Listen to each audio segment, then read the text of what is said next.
Monsieur l'ambassadeur, je commence avec vous ce soir. Comment vous accueillez ce que nous dit ce soir à BFM TV Emmanuel Macron?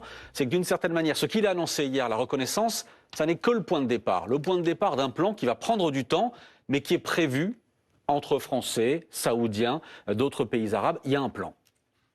Je suis très heureux que la France soit en mesure de proposer un plan, même si il est imprécis, et je crois que c'est mieux s'il est imprécis, parce qu'autrement ça s'arrêterait très vite.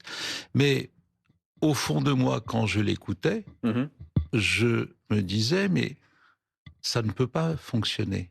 La réalité sur le terrain, la réalité des acteurs, les passions qui sont sur la zone font que tout ça, c'est très bien. Quand on le lit, j'allais dire, c'est formidable.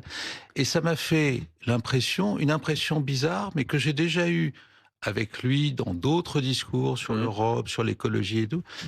C'est au milieu de la jungle du monde, un président qui vous dessine un jardin à la française. Vous vous placez au milieu de l'Amazonie ou de la forêt équatoriale congolaise, et d'un coup, au milieu de cette jungle, on vous dessine quelque chose de formidable qui, bien sûr, esthétiquement est magnifique. Politiquement même, serait magnifique.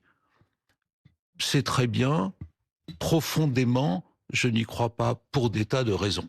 Mais si je peux me permettre, monsieur l'ambassadeur, il faut bien commencer par quelque chose. Bien sûr, c'est un début. Et je pense Et vous ne que... pouvez pas arriver avec un brouillon. Ah non, mais je suis très content, encore une fois, qu'il y ait un plan. Après, il m'appartient à moi de ne pas croire au plan. Mais le fait qu'il présente un plan, ok, c'est bien. Le fait qu'il ait commencé par la reconnaissance, je pense que c'était pas comme ça qu'il fallait démarrer le plan. Mais voilà, peu importe. Parce que encore une fois, vous avez été ambassadeur en Israël, ambassadeur de France en Israël. Oui, je le redis aux téléspectateurs qui nous regardent. On voit aujourd'hui aussi bien les Israéliens que les Palestiniens et le Hamas, on se dit, c'est pas comme ça qu'il faut faire. Ce que je reconnais comme étant extrêmement positif, c'est la dynamique générale, la capacité qu'il a eue avec les Saoudiens d'entraîner 11 pays et non des moindres. Et je trouve que ça a remis la France quelque part au centre du jeu. Mais je pense que l'erreur clé vient du fait de confondre, entre guillemets, mais il ne le confond pas bien entendu, la reconnaissance de la Palestine et la solution à deux États.